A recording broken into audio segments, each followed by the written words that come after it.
Le contexte dans lequel le général de Gaulle lance cet appel à la résistance le 18 juin, c'est d'abord celui d'une défaite absolument fracassante, qui est celle de l'armée française, qui en 5 semaines, du 10 mai, date de l'offensive allemande, jusqu'au 18 juin, a subi un revers inimaginable encore quelques semaines avant, qui a pour conséquence 80 000 morts, bientôt 1 800 000 prisonniers de guerre et surtout 8 millions de Français, c'est-à-dire un cinquième de la population, qui fuient l'avancée des troupes allemandes depuis le nord vers le sud de la France.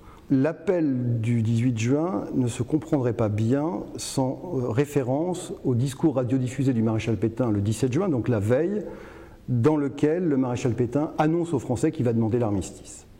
Ce qui est très intéressant, c'est qu'avec le discours de Pétain du 17 et l'appel du général de Gaulle le 18, vous avez exactement deux solutions irréconciliables, deux analyses irréconciliables de ce qu'est la défaite française du moment. Le maréchal Pétain fait porter le poids des responsabilités sur le pouvoir politique. Le général de Gaulle analyse dans l'appel du 18 juin que la défaite française a des causes tactiques. Il l'explique, c'est la tactique des Allemands qui a fait que nous en sommes là où nous en sommes. Mais il a aussi des réponses stratégiques, c'est-à-dire des réponses beaucoup plus larges et beaucoup plus globales à cette défaite française. En substance, la bataille de France est perdue, mais la guerre n'est pas perdue. C'est vers 18h que le général de Gaulle, le 18 juin, se rend au studio de la BBC, où il enregistre le discours. Le discours est enregistré et diffusé aux alentours de 22h. On sait bien sûr aujourd'hui qu'il était très peu entendu par les Français pour des tas de raisons assez évidentes.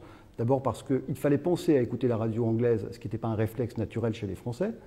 Parce que aussi les Français étaient sur les routes, c'est l'exode, donc on a énormément de Français qui sont en train de fuir l'avance des Allemands et les combats, et qui donc n'ont même pas la possibilité d'écouter la radio. Et puis il n'y avait pas tant de postes radio qu'aujourd'hui naturellement sur le territoire français. Donc pour toutes ces raisons, ce discours du général de Gaulle, qui encore une fois est un général que personne ne connaît, c'est un inconnu, est très peu entendu sur le coup.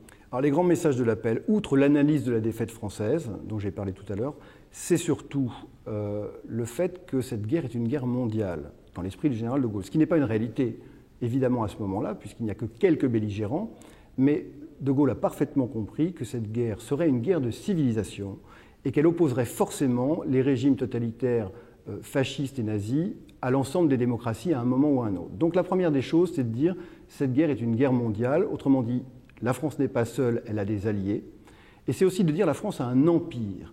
La France a un empire colonial, qui est le deuxième empire colonial du monde à cette époque. Rien qu'en Afrique, la France possède 6 millions de kilomètres carrés de territoires coloniaux, c'est-à-dire quand même 12 fois le territoire métropolitain. Et en Afrique du Nord, notamment, nous avons une armée, la France a une armée qui est intacte. Bien.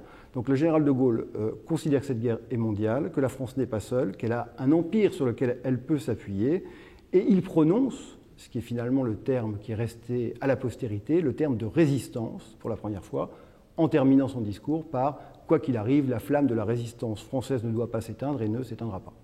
Il y a le bouche à oreille, mais plus exactement, à mon avis c'est très important, il y a surtout d'autres appels. C'est-à-dire qu'on réduit souvent un petit peu l'appel à la résistance du général de Gaulle à l'appel du 18 juin, parce que naturellement c'est l'acte fondateur, c'est le premier, mais en réalité le général de Gaulle va obtenir des Anglais de pouvoir s'exprimer ensuite régulièrement à la radio de Londres.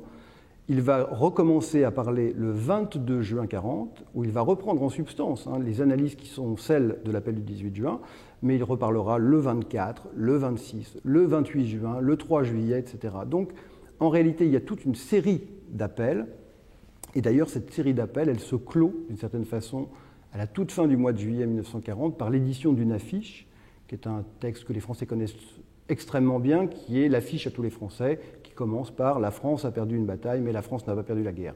Donc c'est toute une série d'appels, finalement, et qui vont permettre au général de Gaulle de se faire connaître un petit peu mieux des Français.